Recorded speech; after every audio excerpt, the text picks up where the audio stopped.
छत्रपती शिवाजी महाराजांनी हिंदवी स्वराज्याची शपथ घेतलेल्या किल्ले रायरेश्वरावर हिंदवी स्वराज्य शपथ दिन मोठ्या उत्साहात खरं तर साजरा केला जातोय।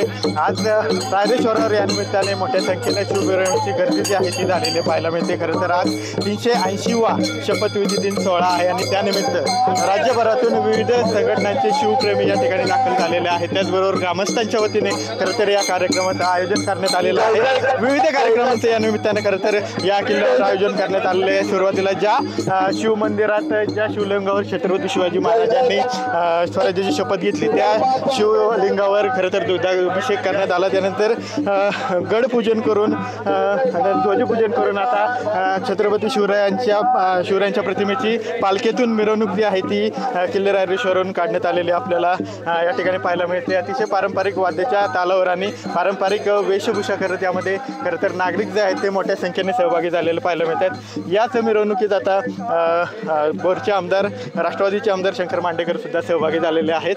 भाऊ, दरवर्षी मोठ्या उत्साहात हा सोहळा साजरा करण्यात होतो, त्याच उत्साहात आज सुद्धा हा सोहळा साजरा करण्यात होतोय। मोठ्या संख्येने आता शिवप्रेमीने उपस्थित आहेत, काय सांगाल एकूणच यावर? खरं तर हे तुमच्या आमच्या सर्वांसाठी भाग्याचं आहे।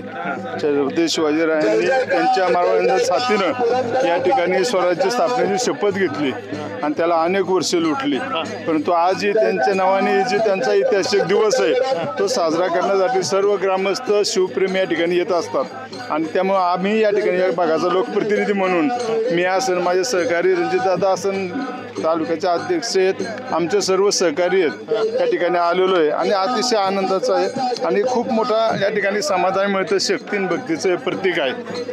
नक्कीच खरं तर हा कार्यक्रम जो आहे तो खरं तर आता शिव संघटनांकडून काही शिवप्रेमी संघटनांकडून एकत्र येऊन साजरा करण्यात येतोय। हा शासकीय कार्यक्रम हवा यासाठी काय तुम्ही प्रयत्न करणार? नक्कीच करू। आता भविष्य काळात खरं तर मागच्या काळात हा कार्यक्रम व्हावा म्हणून थोडंफार आम्ही मानधन देत होतो जिल्हा परिषदेच्या माध्यमातून। मधल्या काळात प्रशासक लांबल्यानंतर चालू झालं आणि ते थांबलेलं आहे, परंतु आता थोड्या दिवसात आम्ही परत त्या ठिकाणी ती तरतूद करू। भविष्य काळात उत्सव मोठ्या प्रमाणात साजरा करण्यासाठी आर्थिक तरतूद करण्याचा आम्ही प्रामाणिकपणे प्रयत्न करू। नक्कीच खरं तर हा जो कार्यक्रम आहे तो शासकीय करण्याचा प्रयत्न करू असं आमदार शंकर मांडेकर यांनी सांगितलेलं पाहायला मिळतंय।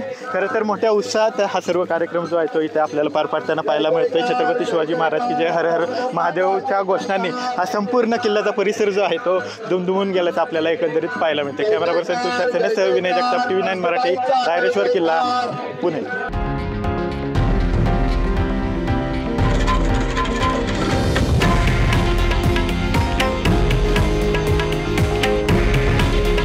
हे आहे देशातील नंबर 1 न्यूज नेटवर्क आणि आपण पाहत आहात TV9 मराठी।